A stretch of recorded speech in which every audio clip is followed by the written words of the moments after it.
విద్యార్థులు చదువుతో పాటు క్రీడల్లోనూ రాణించాలని జనగామ ఎమ్మెల్యే పల్లా రాజేశ్వరరెడ్డి అన్నారు. క్రీడల అభివృద్ధికి ప్రభుత్వం ప్రాధాన్యత ఇవ్వాలని, అలాగే ప్రతిభ కలిగిన క్రీడాకారులను ప్రభుత్వం ప్రోత్సహించాలన్నారు. క్రీడల అభివృద్ధికి తన వంతు సహకారం అందిస్తానని పేర్కొన్నారు. జనగామ పట్టణంలోని ధర్మకంచె ప్రభుత్వ బాలుర ఉన్నత పాఠశాలలో అండర్-14 బాలుర బాలికల విభాగంలో జరిగిన కబడ్డీ రాష్ట్రస్థాయి ముగింపు పోటీల్లో ఎమ్మెల్యే పల్లా రాజేశ్వరరెడ్డి పాల్గొన్నారు. ఈ సందర్భంగా కబడ్డీ కబడ్డీ అంటూ కూతబెట్టి ఆట ఆడి క్రీడాకారులలో పల్లా ఉత్సాహం నింపారు. అనంతరం ఆయన మాట్లాడారు. గ్రామీణ ప్రాంతాల్లోని క్రీడాకారులకు క్రీడల పట్ల ఆసక్తిని పెంపొందించడంతో పాటు వారు రాణించేలా ప్రోత్సహించాలని తెలిపారు. విద్యార్థి దశ నుంచే ఆటల పట్ల ఆసక్తిని పెంపొందించుకొని నైపుణ్యంతో క్రీడల్లో రాణించాలన్నారు.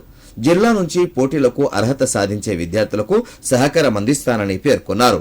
ఈ సందర్భంగా అధికారులు, ఉపాధ్యాయులు ఎమ్మెల్యే పల్లాకి మెమంటో అందజేసి సన్మానం చేశారు. అనంతరం విజేతలకు బహుమతులు అందజేశారు.